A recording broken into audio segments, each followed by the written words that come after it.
আসসালামু আলাইকুম। হ্যালো বন্ধুরা, আমরা আজকে যে কোনো নর্মাল ফটো পিএনজি ফটোতে রূপান্তর করব।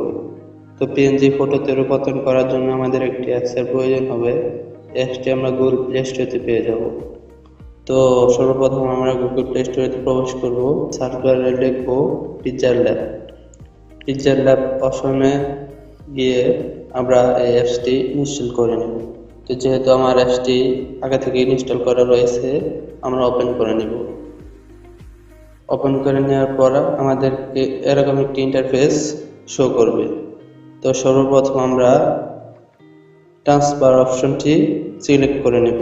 সিলেক্ট করার পর টেক্সটটি ডিলিট করে দেব।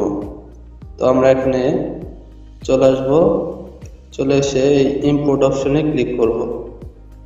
ইম্পোর্ট অপশনে ক্লিক করার পর আমাদেরকে গ্যালারিতে নিয়ে যাবে। তো গ্যালারি থেকে আমরা পছন্দের ছবিটি সিলেক্ট করব। সিলেক্ট করার পর রাইট বাটনে ক্লিক করব। ক্লিক করার পর দেখতে পারতেছেন আমাদের ছবিটি এসে পড়ছে। তো আমরা একটু ডানে যাব। ডানে যাওয়ার পর দেখতে পাবো ইরেজ কালার।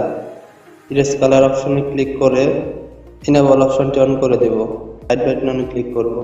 তো দেখতে পারতেছেন আমাদের ছবিটি ব্যাকগ্রাউন্ড রিমুভ হয়ে গেছে এবং এই ছবিটি সেভ করতে সেভ বাটনে ক্লিক করব।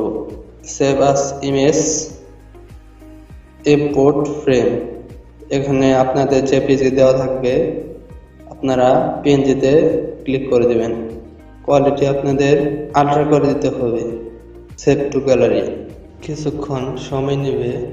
তো দেখতে পারতেছেন আমাদের ছবিটি সেভ হয়ে গেছে। তো এভাবে আপনারা যেকোনো নর্মাল ফটো পিএনজি ফটোতে রূপান্তর করতে পারবেন। তো ভিডিওটি ভালো লাগলে সাবস্ক্রাইব করে পাশে থাকুন। আসসালামু আলাইকুম।